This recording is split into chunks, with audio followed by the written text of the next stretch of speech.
Today I'm going to make Burmese tofu. Now let me explain.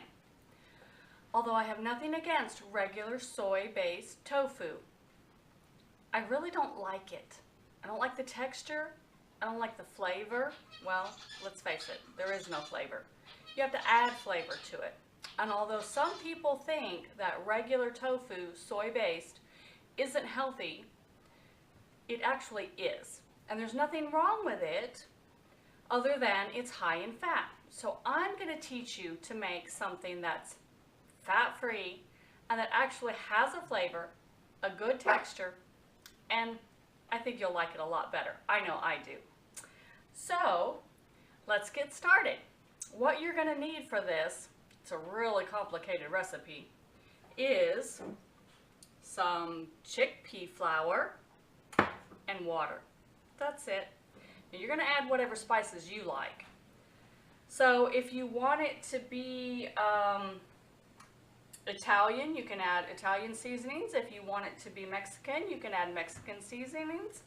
I like garlic powder, onion powder, and paprika.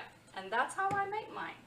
Now if you'll notice, I've got water boiling here. And that's because to do this, you need 1 cup of water boiling.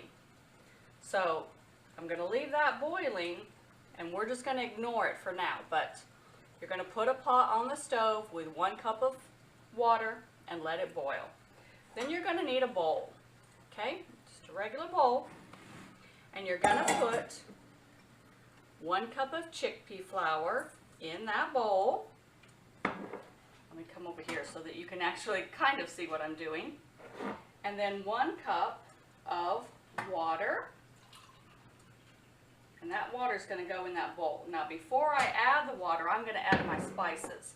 Now the thing with regular soy-based tofu is there's no flavor to it. You have to add whatever flavorings you want to the outside of the tofu. Hope that some of it sinks into it or coats it, and that's where it gets its flavor. So with Burmese tofu, chickpea tofu, the flavorings are actually on the inside. It's incorporated all through, and that's what I like about it, okay, other than the texture. So I'm going to add a teaspoon, 1 teaspoon of onion powder, and then 1 teaspoon of garlic,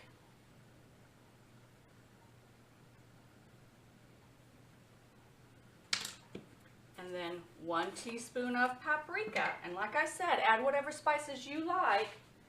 And as you add this to your recipes, let it take on whatever flavoring you want. If you want it to be maybe for an oriental stir fry, you may want to put some soy sauce in there or some miso paste or teriyaki, whatever you want it to taste like. That's what you're going to put in there, okay? And then give it a good stir and let those flavorings incorporate into that chickpea flour. Now you can buy chickpea flour, or if you're like me and you went the extra mile, I got the flour grinding canister on my Vitamix. And this is why I got it, because I wanted to be able to make chickpea flour and rice flour and oat flour all by myself. So I actually got that attachment for my Vitamix. But you can buy chickpea flour, and all it is grounded chickpeas. So there's no fat in here. So again, this recipe, like most of my other recipes, salt, oil, sugar-free. Okay? Then we're going to take 1 cup of water. We've got our 1 cup boiling. That's separate. 1 cup of water. You're going to incorporate it into the flour mixture. Okay?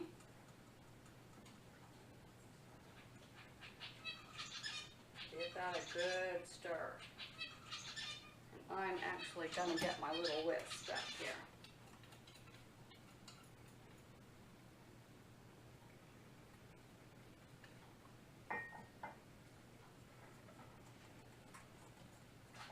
And let's just incorporate it all up. And notice I've still got my water boiling on the stove. Because when this is all ready, this is going to go into that water, and it's got to be at a good rolling boil. So make sure you don't have any lumps.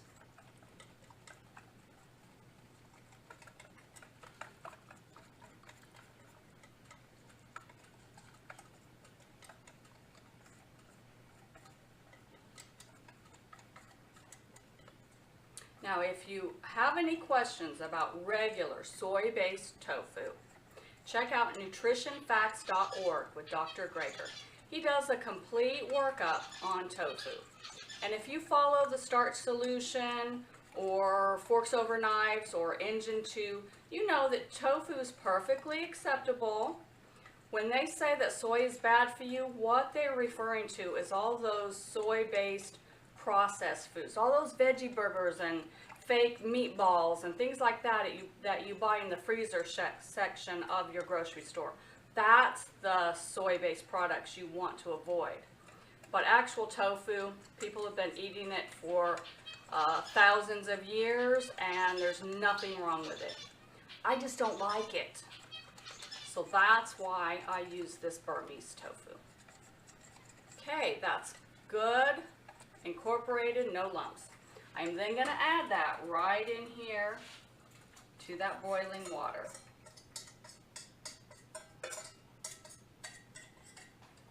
And then I'm just going to continue to mix.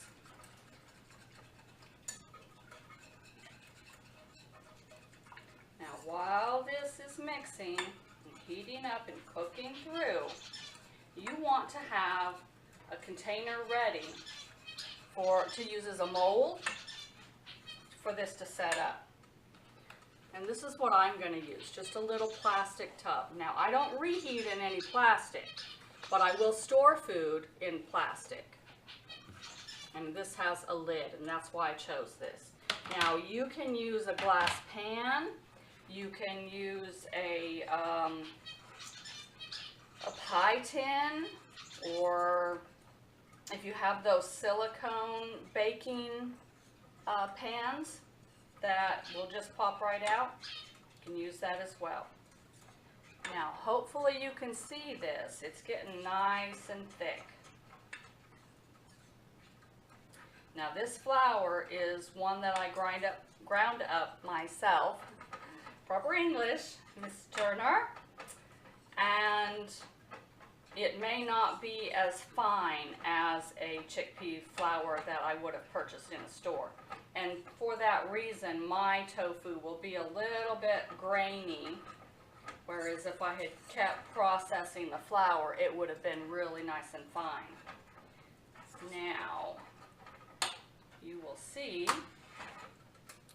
this is nice and thick, okay? And let's see if we can turn you over here a little bit and put this in my pan.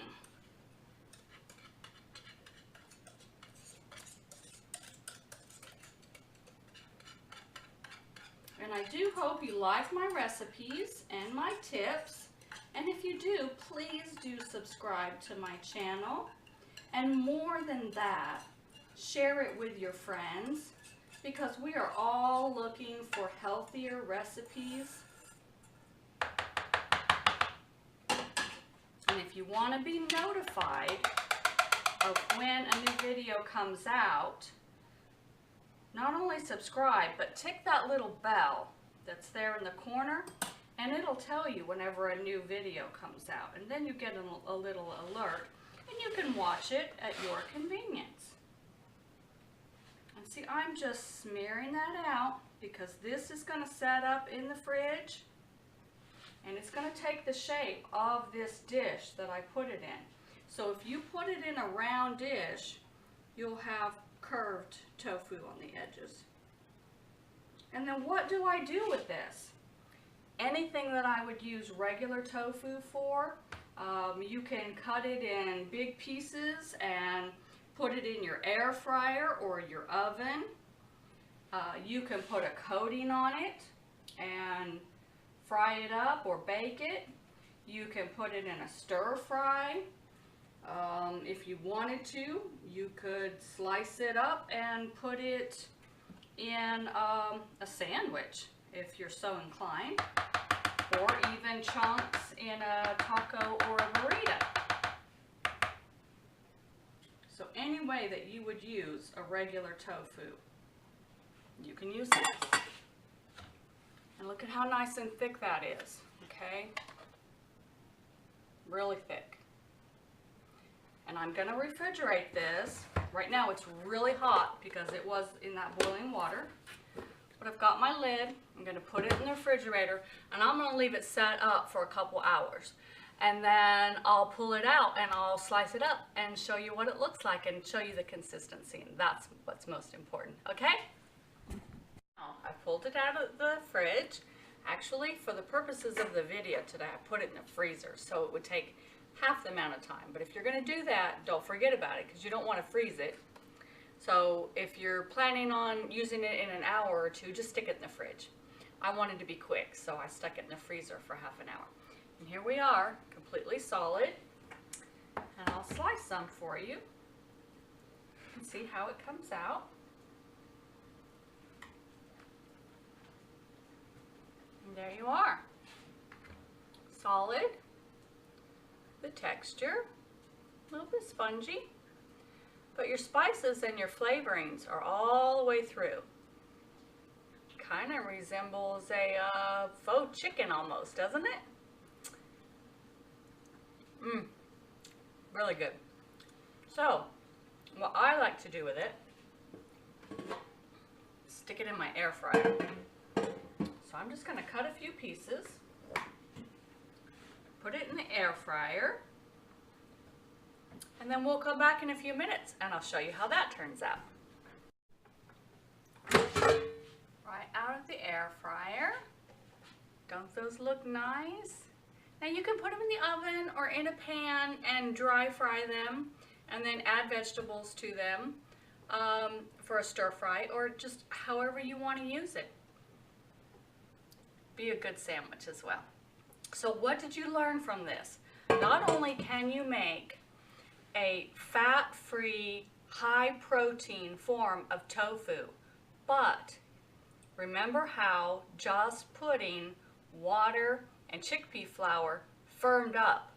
So anything that you want to firm up for your own recipes, add a little chickpea flour. Say a veggie burger and maybe your batch is a little too soft and you need to firm it up. Add a little chickpea flour. Say you have a recipe or you're creating a recipe for a faux cheese. Add a little chickpea flour. I've made a really nice sliceable cheese out of just putting water with chickpea flour and adding some nutritional yeast and spices.